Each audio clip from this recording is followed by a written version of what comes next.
hanya ada satu-satunya perbuatan yang sebelum Allah perintahkan, Allah lebih dulu lakukan. Apa itu? Sholawat. Sebuah perbuatan yang agung dan maha agung. Innallaha wa malaikatahu yusholluna 'alan nabi. Ya. Sesungguhnya Allah dan para malaikat bersalawat kepada Nabi Muhammad. Setelah Allah lakukan, setelah malaikat lakukan, baru diperintahkan, ya ayyuhallazina amanu shallu 'alaihi wa sallimu taslima.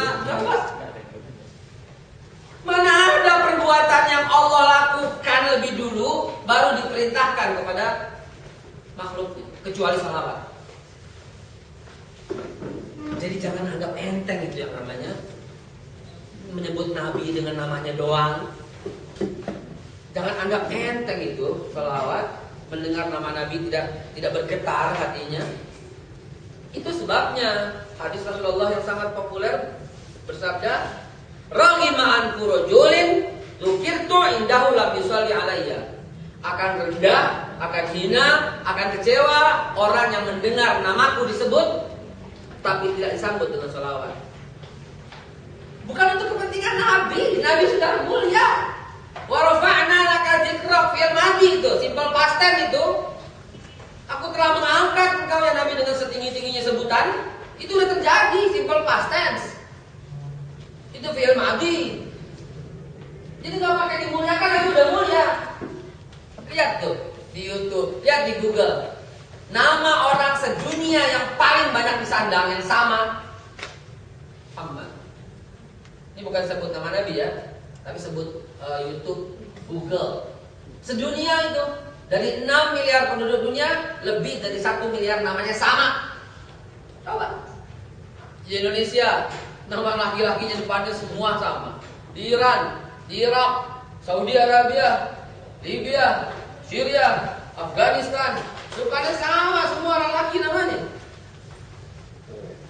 Warafa'na laka dzikrak, udah mulia, nggak pernah butuh dengan sebutan kita. Kita bersalawat itu karena perintah, nggak ada hubungannya sama kemuliaan Nabi.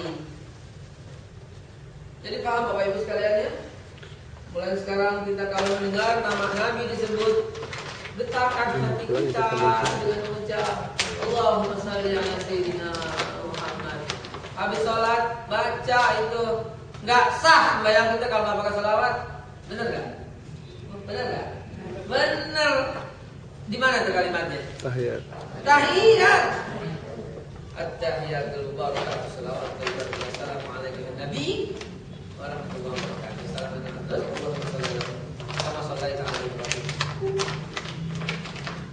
Di dalam sholat boleh kita sebut Allahumma sholli ala Muhammad wa ala ali Muhammad, boleh. Kenapa? Karena itu bukan bertujukan kepada menyebut dan memanggil Nabi, tapi itu adalah kata-kata yang dicocokkan oleh Allah.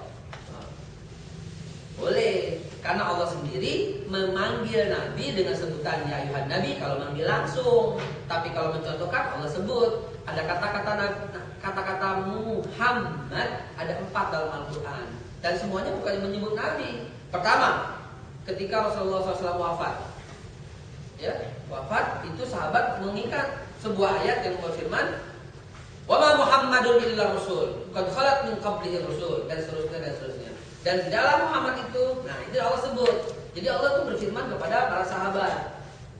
Gitu. Ada lagi dari surat Muhammad. Muhammadun Rasulullah wallazina ma'hum asyidda'u 'alal kufar kama bainahum. Ada surat Muhammad ayat 29. Ya, ada. Jadi bukan menyebut, bukan memanggil, sehingga dalam salat kita diizinkan Allahumma shalli ala Muhammad wa ala ali Muhammad kama shallaita ala Ibrahim wa ala ali Ibrahim. Wa barik ala Muhammad wa ala ali Muhammad kama barakta ala Ibrahim wa ala ali Ibrahim fil alamin innaka Hamidum Majid. Dalam salat boleh, tapi di luarnya jangan. Entar kena surat An-Nur.